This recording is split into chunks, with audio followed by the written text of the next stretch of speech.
in the warm heart of Tamil Nadu, nestled between fields of jasmine and ancient stones, there was once a boy named Venkataraman. He was born in 1879 in the town of Tiruchuli, a place where the temple bells marked time more faithfully than clocks, and stories of saints were told under banyan trees with the same reverence as the Vedas.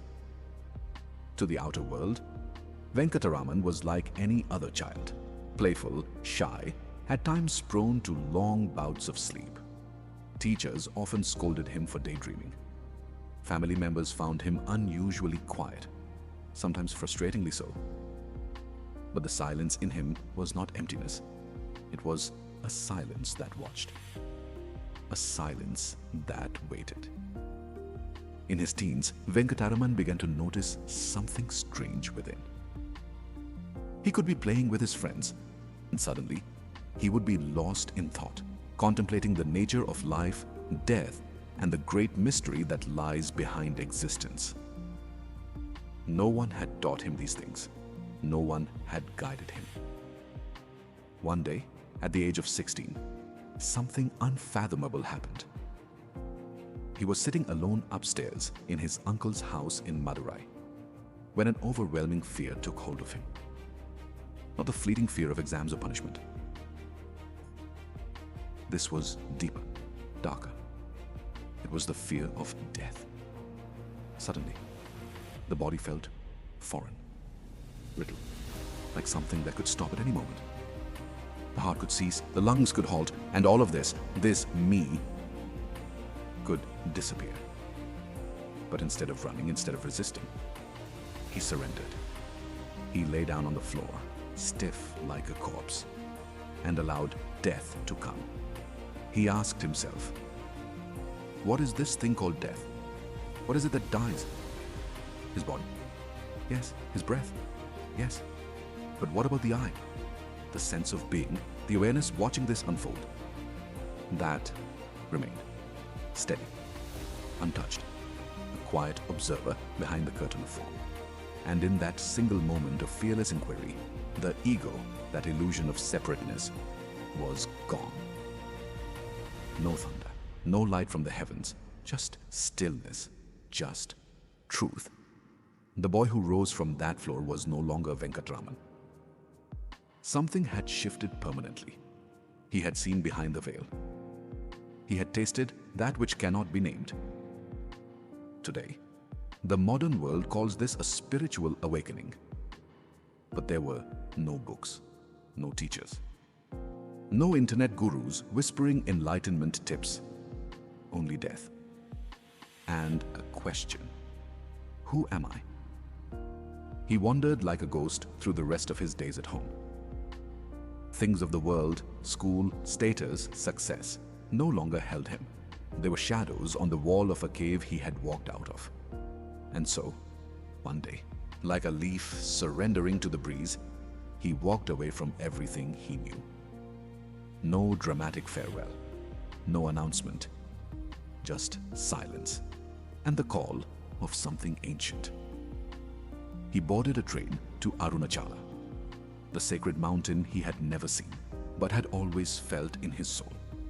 Even today, seekers travel to Tiruvannamalai to feel that mountain's presence. But for Ramana, it was not a destination, it was destiny. There, in caves and under trees, in silence deeper than oceans, the boy sat. He did not speak for years. He did not preach. He did not write manifestos. But people came. First in curiosity, then in awe. Some brought questions, others brought only pain. And without uttering a word, he answered them all. In his presence, anxieties melted, sorrows softened, questions dissolved. Not because he offered solutions, but because he embodied the space in which all problems fade. That still, inner self. Let us pause here. Think of our world today. So loud, so restless. Teens scrolling through thousands of images daily, comparing, judging, aching for a sense of meaning. The pressure to be someone, prettier, smarter, funnier, richer, is relentless. And yet, amidst this chaos, Ramana's moment calls out. If everything you think you are vanished, who remains? That's not a spiritual luxury. That's a lifeline. When you feel like you are drowning in a sea of expectations, remember this young boy who also faced death, not with panic, but with inquiry. He did not escape life. He embraced reality. He did not run from fear. He followed it inward. And what he found was truth. Still, eternal and always waiting. In you, too. There are many revolutions in human history. Some are loud, banners raised, empires toppled, statues crumbling in the dust, and some are silent, invisible, not out in the streets, but deep within the soul. Ramana Maharshi sparked such a revolution with a single ancient question. Who am I? Ko aham. He did not invent this question. It is older than the mountains, older than time. But he lived it, fiercely, purely, with the intensity of a man on fire. And that changed everything. In the caves of Arunachala, where he sat in silence, people began to gather. Seekers, doubters, the broken-hearted, the curious. And no matter what they asked, how to find peace, how to find God, how to escape sorrow, his answers circled back, like a river to the ocean. Find out who is asking. Who is this I that suffers? Who is this me that longs? Who is this self that says, I am angry, I am lost, I want more? He was not being clever. He was not playing word games. He was pointing to the most direct doorway to freedom. Today, we live in a time of deep confusion, not about the world outside, but the one within. Young people scroll endlessly, piecing together a digital identity, adding filters, deleting flaws. Who should I be? They ask, sometimes out loud, sometimes in their hearts. Am I enough? And Ramana whispers across the time. You are not the thoughts in your head. You are not the roles you play. You are not your past, not your future, not your story. You are awareness itself.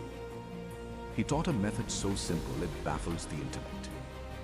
Whenever a thought arises, stop and ask, to whom has this thought occurred? The answer will be, to me. Then ask, who am I? Again and again, like peeling the layers of an onion, not to find something, but to discover that you are not what you believed. Not your fear, not your shame, not your labels, all fall away. And what remains is silence. Not empty, but full, vast, infinite. Some say, but I cannot sit in caves, I have bills, children, heartbreak. Ramana never demanded renunciation. He simply said, start with the question, wherever you are. In a busy train station, in a college dorm room, in a sleepless night, just pause and ask, who am I really? It is not a question for scholars. It is a fire that burns falsehood. And oh, how much falsehood we carry today. We are told we must be constantly improving, constantly achieving, constantly visible. But the self Ramana points to, Atman, is beyond improvement. It does not need validation. It does not perform. It simply is. And that is your home. Even if you've never meditated a day in your life, even if your mind races like a wild horse, even if you are in pain, ask the question, not as a trick, but with sincerity, with longing, and listen, not with your ears, but with your being. Who am I? Ramana called it the direct path. Not because it is easy, but because it bypasses the noise. In a world where everyone is shouting who they are, Ramana invites you to be still and see, not to become something, but to remember, you were never anything else. There is a sound that most people never hear in their entire lives. It is not the chirping of birds or the ocean's waves. It is not sacred music or temple bells. It is the sound of pure silence. Not the absence of noise, but the presence of stillness. Ramana Maharshi lived in that sound. He did not chase it. He did not struggle to find it. He abided in it, naturally, effortlessly, like a lotus floating on still waters. Even as the world around him moved, even as people came from every corner of India, scholars, kings, beggars, foreigners, asking, pleading, debating, Ramana remained unmoved. Not cold, but calm. Not distant, but deeply present. And it is this stillness, more than his words, and that transformed lives. You see, in his presence there was no performance, no need to impress, no mask to wear, just a space so quiet, so loving, that you could finally hear yourself. Now pause and ask yourself, when was the last time you truly sat without doing, without scrolling, without reaching for the next thing? The modern world is not built for stillness. It is built for speed. Swipe fast, talk fast, think fast, achieve more. And in that constant acceleration, we are pulled away from the center. We measure our worth in productivity. We confuse motion with meaning. And somewhere along the way, we forget to simply be. Ramana's teaching was not an escape from life. It was a return to it. He showed us that the real revolution is not out there, but in here. In the silent space between two thoughts, in the pause between two breaths. And this stillness is not passive. It is not laziness. It is the womb of creation, the ground from which all clarity, all love, all insight arises. Even in science, we now know the most profound discoveries come not in frenzy, but in silence. The artist finds beauty not in noise, but in quiet reflection. The heart speaks not in shouting, but in still knowing. Ramana embodied this. He could sit for hours, motionless. His gaze would rest not on your appearance, but beyond, into your very being. And in that gaze, many wept. Not out of sadness, but because someone had finally seen the part of them they'd hidden from the world. Stillness is healing. Stillness is power. Today, children are being diagnosed with anxiety before they can even name their feelings. Teens grow up comparing their lives to curated illusions. Even rest feels like guilt. Even love feels rushed. But Ramana's life offers a sacred counterpoint. You are not the speed of your world. You are the stillness behind it. You don't need to go to a cave. Your breath is a cave. Your presence is Arunachala.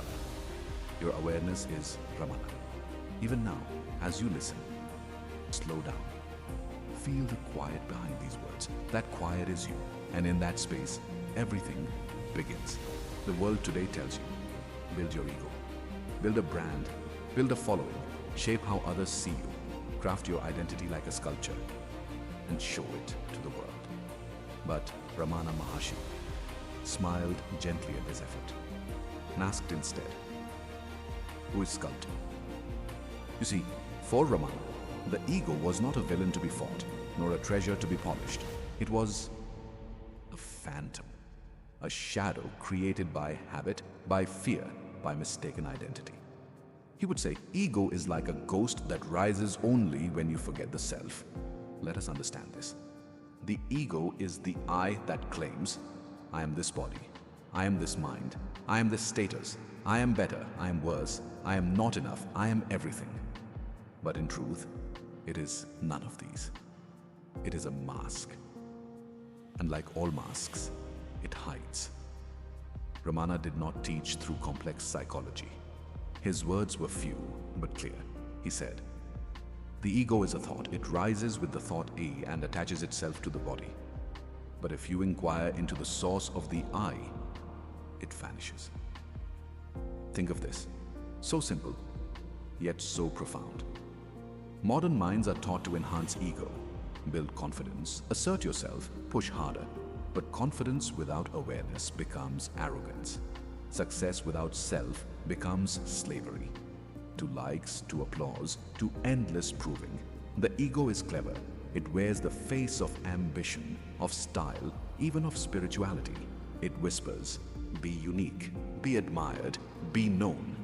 But Ramana invites you to look beyond all the masks, to the pure silent I that existed before the name, before the role, before the wound. And when you look closely, the ego begins to dissolve, like a dream at dawn. He was not condemning the ego, he simply exposed its unreality. And here's the beauty. When the ego fades, love arises. Not the love that demands, not the love that clings, but the love that is natural, spacious, silent. You see, the ego separates, it says, me versus you. But the self that Ramana points to, it includes, it sees itself in all beings. It bows, not out of fear, but out of reverence. Let's speak to the youth now. In your world, ego hides everywhere. In followers, in aesthetics, in success. But beneath all that, there is a soft longing to be seen without effort, to be loved without performance, to be home without needing to arrive. That home is yourself. Ramana called it the heart. Not the physical heart, but the spiritual center of being. It is not a place. It is presence itself. He would often touch his chest and say, everything rises from here. And when asked about the ego, he said, it is like the stick used to stir the funeral pyre. Once the fire is lit, the stick too is consumed. So do not fear the ego. Do not worship it. Just watch it. Inquire. Gently. Daily. When you feel jealous, ask, who is jealous? When you feel anxious, ask, who feels this anxiety? Follow the feeling inward. Trace the thread, reach the source, and there, in the stillness behind thought, you will find the truth. You were never broken, you were never separate, you were always whole. And that knowing is free. What is a guru? In today's world, the word has become blurred, twisted into celebrity, monetized into performance. Gurus host seminars. They promise breakthroughs. They post inspirational reels with hashtags. But Ramana Maharshi was not that kind of teacher. He never called himself a guru. He did not write books to prove his knowledge. He never claimed to save anyone. And yet, people from every corner of the world made long, dusty journeys just to sit at his feet and say nothing. Because Ramana's presence was the teaching. He was the guru of silence, and that silence spoke louder than words. You see, a real teacher does not give you answers. A real teacher holds up a mirror and helps you see yourself. Not the self you've created, but the self you've forgotten. Ramana lived with such stillness, such gentleness, that just being near him quieted the mind. People would arrive with confusion, with grief, with restlessness, and somehow, without being told anything, they would leave lighter, calmer, closer to something real. Even when he did speak, his words were few, and they always pointed inward. Be as you are, he said. And in those 4 words, he dismantled centuries of spiritual struggle. You didn't need rituals. You didn't need 100 lifetimes. You didn't need to become anything. You only needed to see that what you are is already whole. He offered no drama, no miracles, no show. And this made some people uncomfortable. They wanted spectacle. But Ramana gave them truth. He often said, the greatest service you can do is to be yourself. In today's world, where even authenticity is curated, that message strikes deep. We are so trained to perform, to show strength, to hide pain, to create an image of having it all together. But Ramana saw through all that. When someone came to him with a long question, full of spiritual terminology, he would sometimes just sit, looking into their eyes, and slowly, their question would fade. Their mind would soften. They would smile or weep, not from his answer, but from his presence. Isn't that what we all long for? Not someone to fix us, not someone to follow blindly, but someone who reminds us we were never broken.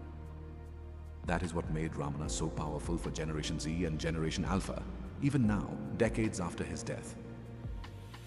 In a time when we distrust authority, when we question every system, every voice, Ramana's silence feels safe.